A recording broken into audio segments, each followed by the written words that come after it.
Okay. Hi, everyone. I'm Marianne Marriott, your spiritual hostess. My new banner for the retreat happening in June, Inner Wisdom Retreat, Oak Island Inn. It's not why I'm here. Um, I mean, it's why I'm here, but it's not what I'm talking about this evening.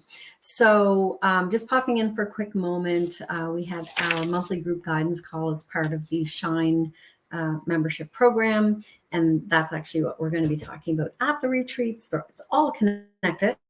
And but what I wanted to talk about was tonight's theme was patience, and we talked about patience as a guide.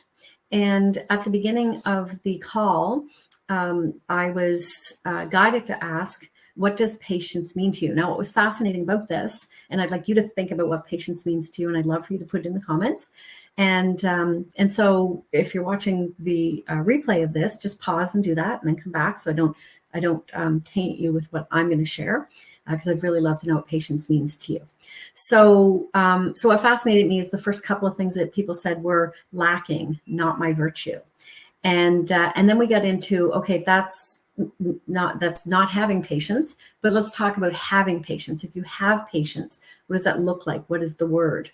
And here's some of the words that came up: trust, acceptance, calm, zen, confidence, self-acceptance. Now, I wouldn't thought of any of those coming up for the word patience. And so that fascinated me. And then we started to kind of flip and say, okay, what do you need to release in order to allow patience to be?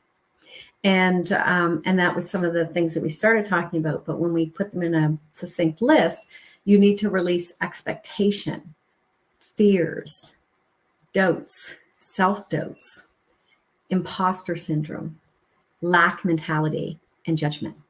So isn't that a fascinating way to look at patience? We just think about patience is my virtue or it isn't, but we kind of broke it down in the characteristics of what patience means and what are the things that are getting in the way. And then we did a guided meditation around that. We took a walk with patience as a guide. Patience showed us things that we needed to incorporate in our life to be more in alignment with patience. And now everybody has homework and they're going to draw what patience means to them. So it's a really, really fun exercise. But basically what I wanted to share with you was just an expanded view of patience. And again, I'd love to hear from you. What does patience mean to you? Do you feel like you have it or don't have it?